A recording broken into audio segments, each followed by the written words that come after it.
So I thought I'd make this quick little video for anyone who's preparing to enter medical school and just wants to know a bit about how to prepare, what medical school is like, what things you should be aware of, and how to actually make the most of medical school while you're there. And if you've watched some of my previous videos, you'll find that most videos are based at people who are already in medical school, you know, looking for study tips and things like that. This is actually a bit different in that it's aimed at people who are about to start medical school. So if that describes you, then keep watching. And if you're new to my channel, my name's Abhiyan. I'm a medical student studying in London. So the first thing I'd say is to actually, it's a big step from sixth form. You know, if you're in sixth form or if you're in school, the culture, the environment is different. You're going to go from having classroom-based teaching with teachers where there might be, you know, 20, 30 students. Sometimes in my classes in school, I remember I had like 12 people. And so you're going to go from having a teacher with 12 students to a lecture hall full of 200, 300, sometimes 400, depending on what medical school you go to, students, and you're just that one student and you've got a lecturer at the front talking to you. And so it's going to feel very different. You're going to have to get used to that style of lectures and actually attending lectures and learning from lectures. And so what I'd say about that is you need to try and formulate a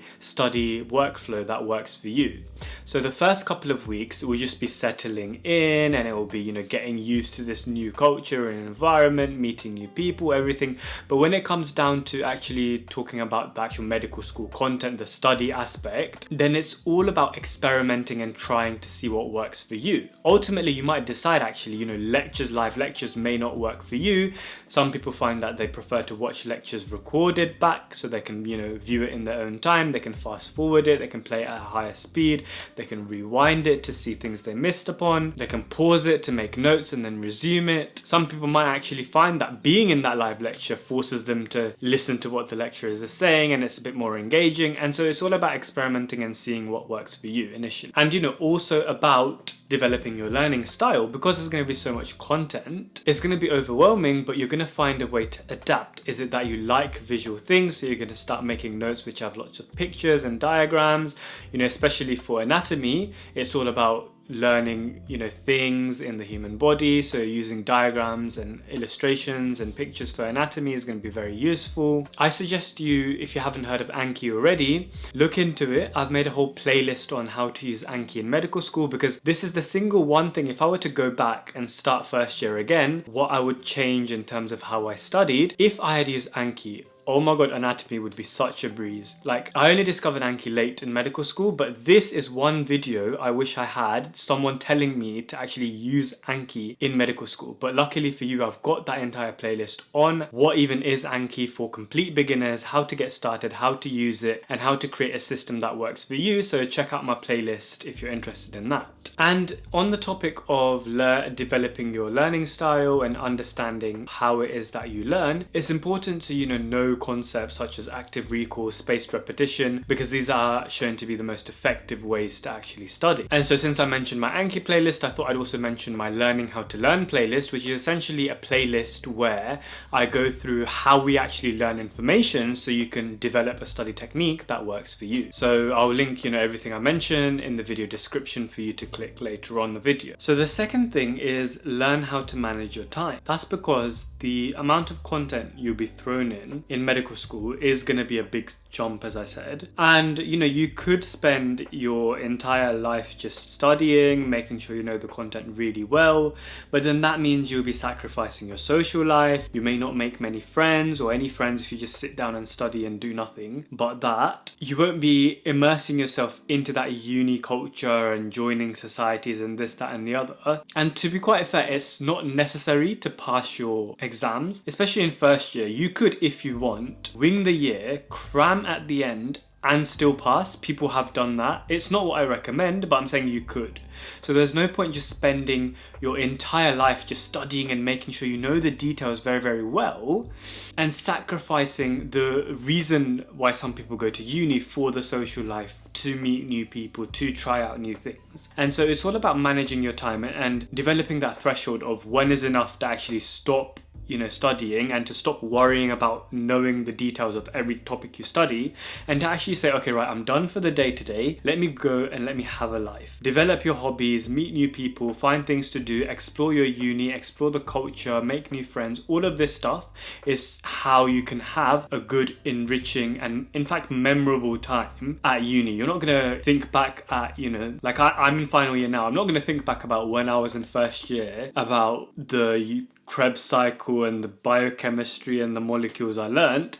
I'm going to think about the memories I made, the people I met, where I went, all of this, extracurricular, I guess, stuff. And so essentially this is just a little reminder to tell you that it's not just about medicine and the studies, it's also about having a life and doing the things you actually want to do outside of medical school. Number 3 is get stuck in. There are so many societies and clubs. Some, like I literally went to society fair. I remember going to the society fair and seeing things that I didn't even know existed. Forms of, sports, or forms of martial arts, or languages I'd never heard of, or cultures I'd never explored, or just societies I didn't even know that a group of people would have that same interest in common enough to form a society and promote it in a hall, in a culture, in a society fair.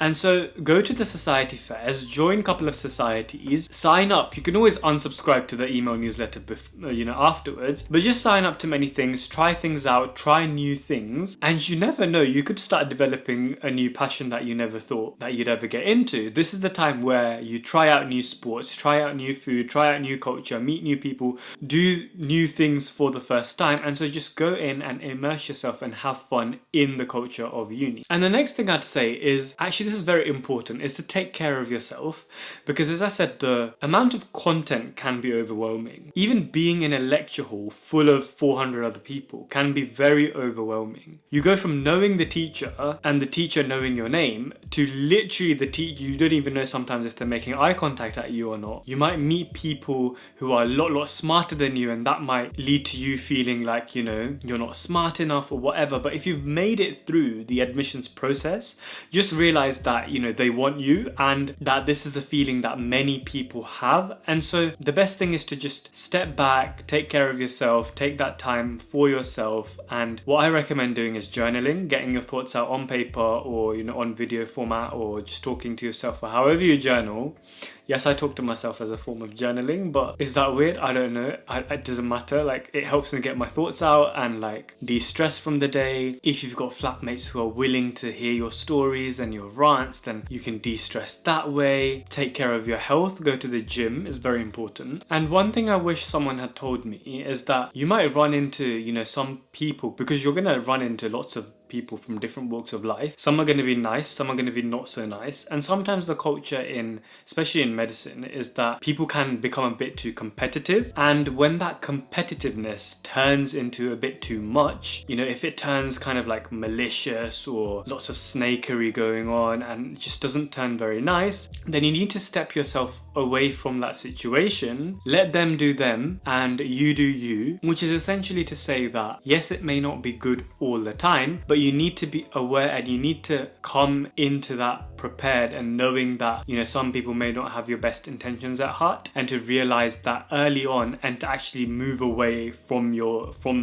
yourself away from those situations. And without giving too many examples or stories away, baiting anyone out, just know that there are some people who can be a bit booky. So I hope this video has been helpful. It's a bit different to some of the videos I make. It's just sometimes I wish I had this video, me telling me this, because right now I'm in final year and about to finish medical school. I wish I had this video before I started medical school, so I know what to expect, because this is me talking from having completed medical school, what I've learned. And so I hope you found this video helpful. I don't know if it was a bit rambly or even half the things I said makes sense, but if at least one person found this helpful, then that's fine. And so if you did find this video helpful, then you might like my How to Survive Medical School playlist that I created. It's basically got a few of the topics about how to study, how to manage your time, what resources and what stuff you need in medical school, how to basically make the most of medical school, and essentially, as the title says, how to survive and get through and do well. So if you're interested, then check that playlist out. With that being said, thanks for watching, and I'll catch you again in my next video.